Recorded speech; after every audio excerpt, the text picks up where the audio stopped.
প্ৰথমতে আমি ডক্টৰ হিমন্ত বিশ্ব শৰ্মা নেতৃত্বাধীন যি নতুন চৰকাৰ, নতুন NDA চৰকাৰ, এক নিৰংকুশ সংখ্যাগৰিষ্ঠতা লৈ যি চৰকাৰ গঠন কৰিছে, এই চৰকাৰলৈ আমি CC2R ফালৰ পৰা আমি আদৰণি জনাইছোঁ। আৰু আদৰণি জনোৱাৰ লগতে অসমৰ জনজাতিসকলৰ যিবোৰ অমীমাংসিত ইস্যু আছে, যিবিলাক বিষয় আছে, এই বিষয়বিলাকক নিষ্পত্তি কৰিবৰ কাৰণে আমি আহ্বান জনাইছোঁ। সিন্দিখৰত এটা উত্তেজনাময় পৰিস্থিতি হৈ আছে মাটিৰ ইস্যু লৈ।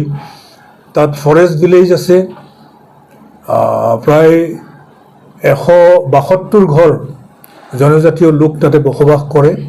ইয়াৰে কিছুমানে ফৰেষ্ট ৰাইট এক্টত ভূমিস্বত্ব ইতিমধ্যে পাবলৈ সক্ষম হৈছে আৰু বহুখিনি এতিয়াও পোৱা নাই।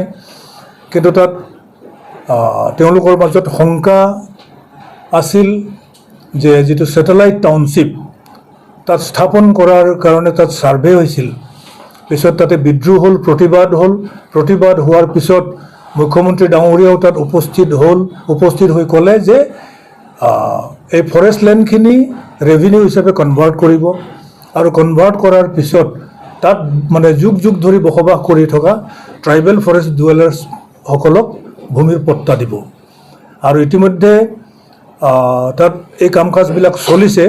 কিন্তু আমাৰ ক'বলগীয়া হ'ল যে যিকোনো অজুহাতত ট্ৰাইবেলক স্থানান্তৰিত কৰা বা উচ্ছেদ কৰাটো বন্ধ কৰিব লাগে।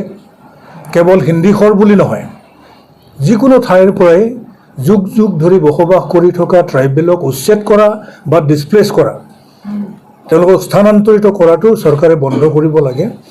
আৰু ভূমিৰ যি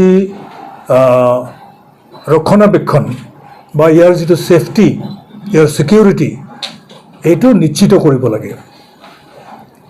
ভূমিৰ অধিকাৰটো নিশ্চিতি প্ৰদান কৰিব লাগে। আৰু সিন্দিখৰ অঞ্চলত ছেটেলাইট টাউনশ্বিপ যে নহয়, তাক এটা ৰিটেন সেই স্থানীয় ৰাইজক লিখিতভাৱে মুখ্যমন্ত্ৰী ডাঙৰীয়াই তেওঁলোকক নিশ্চিতি প্ৰদান কৰিব লাগে বুলি আজি CC2R সভাই আমি দাবী উত্থাপন কৰিছোঁ। ইয়াৰ পিছতেই GMDA, গুৱাহাটী মেট্ৰপলিটন ডেভেলপমেণ্ট অথৰিটিয়ে দক্ষিণ কামৰূপ ট্ৰাইবেল বেল্টৰ আৰু ৰাভা হাছং অট'নমাছ কাউন্সিলৰ কেইবাখনো গাঁও তেওঁলোকে জৰীপ কৰি বিভিন্ন ইণ্ডাষ্ট্ৰী গঢ়ি তুলিবৰ কাৰণে এই ভূমিখিনি অধিগ্ৰহণ কৰিবলৈ আগবাঢ়িছে। আৰু এই কাৰ্যটো বন্ধ ৰাখিবৰ কাৰণে আমি চৰকাৰক দাবী জনাইছোঁ। কাৰণ ট্ৰাইবেল বেল্ট ব্লকৰ ভূমি কোনো কাৰণতেই তাত আমি যিহেতু এইটো প্ৰটেক্টেড বেল্ট হয়, প্ৰটেক্টেড ব্লক হয়, গতিকে তাত এই যি জৰীপ কাৰ্য এতিয়া চলি আছে ইণ্ডাষ্ট্ৰী নিৰ্মাণৰ কাৰণে, এই কাৰ্যটো বন্ধ ৰাখিবলৈ আমি দাবী জনাইছোঁ। ইয়াৰ পিছতে 2027ত আপোনাৰ যিটো চেঞ্চাছ হ'বলৈ গৈ আছে, এই চেঞ্চাছটো অসমৰ জনসাধাৰণৰ কাৰণে খুবেই ইম্পৰ্টেণ্ট হ'ব, এই লোকপিয়ল। গতিকে এই লোকপিয়ল সন্দৰ্ভত আজি CC2I সমগ্ৰ অসমৰ জনজাতি ৰাইজক আমি আবেদন কৰিছোঁ। আমাৰ ফালৰ পৰা আমি আহ্বান জনাইছোঁ যে প্ৰত্যেক জনজাতি জনগোষ্ঠীয়ে নিজা নিজা ভাষা, নিজা নিজা বিশ্বাস, যি তেওঁলোকৰ ফেইথ আছে, ৰিলিজিয়াছ ফেইথ, এই ফেইথবিলাক তেওঁলোকে উল্লেখ কৰিব। তেওঁলোকৰ নিজা সংস্কৃতি, নিজা ভাষা যাতে আমি জীয়াই ৰাখিব পাৰোঁ। ট্ৰাইবেলৰ ক্ষুদ্ৰ ক্ষুদ্ৰ জনগোষ্ঠীবিলাকক ট্ৰাইবেল হিচাপে তেওঁলোকে নিজৰ পৰিচয়টো তাতে উল্লেখ কৰিব, তেওঁলোকৰ ৰিলিজনবিলাক উল্লেখ কৰিব। আৰু ৰিলিজনৰ নামত ভাৰতৰ দৰে এখন ধৰ্মনিৰপেক্ষ ৰাষ্ট্ৰত ধৰ্মৰ দোহাই দি বৰ্তমানে স্বীকৃত জনজাতিসকলে ভোগ কৰি থকা অধিকাৰসমূহ যাতে খৰ্ব কৰাৰ ষড়যন্ত্ৰ ৰচনা নকৰে, তাৰ কাৰণে আমি চৰকাৰক আমি সকীয়াই দিছোঁ। ৰিলিজনৰ নামত, ধৰ্মৰ নামত যাতে চেঞ্চাছৰ সময়ত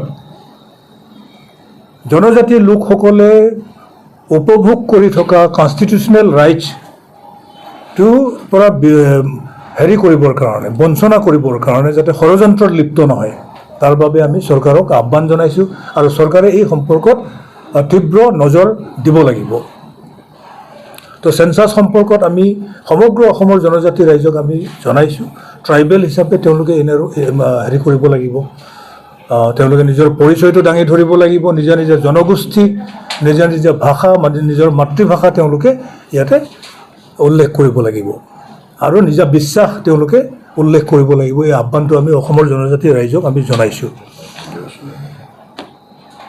মিছন বসুন্ধৰা 3.0 হৈ গৈছে ইতিমধ্যে বিগত চৰকাৰৰ দিনত কিন্তু আমি দেখিলোঁ যে জনজাতিসকলৰ ভূমিৰ সমস্যাটো নিষ্পত্তি নহ'ল 50 বিঘা পৰ্যন্ত পট্টা দিয়াৰ কথা আছিল কিন্তু সেইটো আমি কামে কাজে দেখিবলৈ নাপালোঁ সেইটো প্ৰেক্টিকেলি হৈ নুঠিল গতিকে 4.0 ষ্টাৰ্ট কৰিবলৈ মিছন বসুন্ধৰা 4.0 ষ্টাৰ্ট কৰিবলৈ আমি গভৰ্ণমেণ্টক দাবী জনাইছোঁ আৰু এইবাৰৰ 4.0 যি মিছন বসুন্ধৰা হ'ব এইবাৰতেই ট্ৰাইবেলৰ যিমানবোৰ ভূমি সমস্যা আছে পট্টা পোৱা নাই সকলোকে পট্টা প্ৰদান কৰিবৰ কাৰণে আমি চৰকাৰক দাবী জনাইছোঁ ইয়াৰ পিছত মিচিং তিৱা ৰাভা অট'নমাছ কাউন্সিলক সাংবিধানিক মৰ্যাদা প্ৰদান কৰিবৰ কাৰণে অলপতে ত্ৰিপাক্ষিক বৈঠক আলোচনা হৈছিল এই ত্ৰিপাক্ষিক বৈঠকত ইণ্টাৰলোকুটৰ বা মধ্যস্থতাকাৰী এপইণ্ট কৰাৰ কাৰণে এটা সিদ্ধান্ত হৈছিল কিন্তু দুখজনক কথাটো হ'ল যে আজি বহুদিন পাৰ হৈ যোৱাটো বা কেইবামাহ পাৰ হৈ যোৱাৰ পিছতো ছমাহ পাৰ হৈ যোৱাৰ পিছতো মধ্যস্থতাকাৰী এপইণ্ট কৰা নাই গতিকে আজি CC2R সভাই চৰকাৰক শীঘ্ৰে মধ্যস্থতাকাৰী নিযুক্তি দিবৰ কাৰণে আমি দাবী জনাইছোঁ আমাৰ মাজত আছে নিখিল বড়ো ছাত্ৰ সন্থাৰ সভাপতি কৰম দাওৱাৰী তেওঁ দুটা ইছ্যুৰ ওপৰত আপোনালোকক ব্যাখ্যা কৰিব